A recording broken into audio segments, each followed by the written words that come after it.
The Panasonic S1 and S1R offer custom settings that can either be stored to the mode dial in custom 1, 2, or 3, or you can store custom settings to the SD card or XQD card. Let's walk through the menu and show you how we store our settings.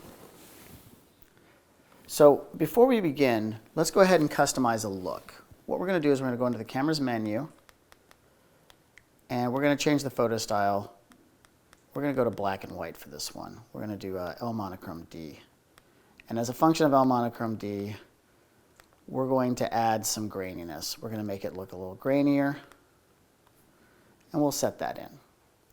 Now that we have that set, we go to the wrench setting, the cog within the wrench setting, also known as a gear, and we can go to Save to Custom Mode.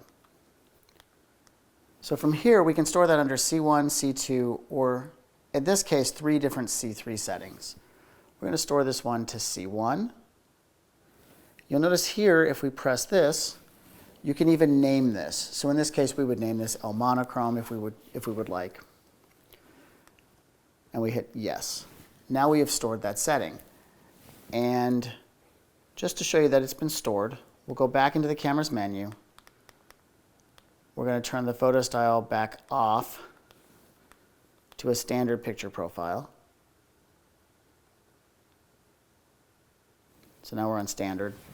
And when I switch the mode dial to C1,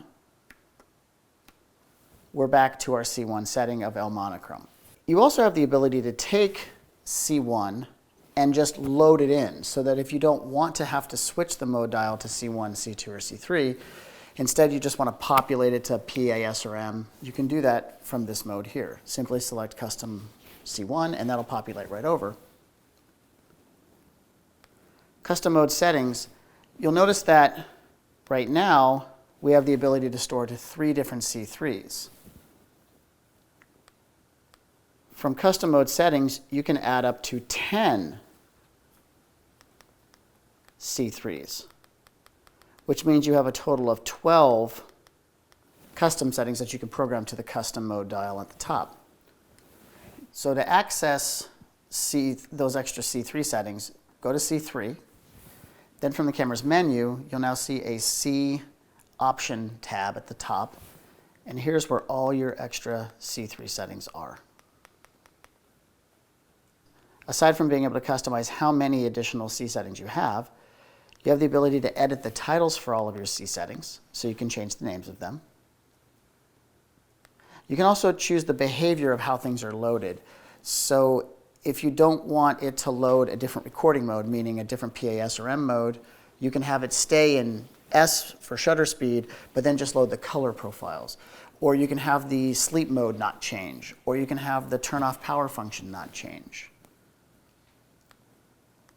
You can also choose to populate the f-stop, shutter, and ISO from your custom mode, or you can choose just to have the color profile be populated across instead. Same with white balance. You can either choose to have the camera's white balance, or you can have the custom setting white balance chosen. So we also have the ability to load our settings through the SD card and store them on the SD card. This is great if you're working with multiple photographers and you want to be able to transfer the photo information from one camera over to another camera to have them all set the same. Go into Save and Restore. From here you'll have access to storing them either on the XQD slot or the SD card slot. We're going to go ahead and choose the SD card slot. From here you select Save, New File, and you can actually name this. So if you wanted this one to be named Cam 1 or Cam 2, you could do that. We're just going to go ahead and set it under that. And now that's been stored on the SD card.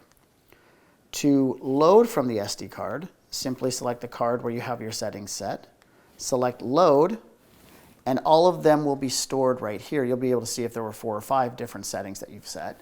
Simply select, in this case, Cam 1 set, and now it's load all the settings from camera 1.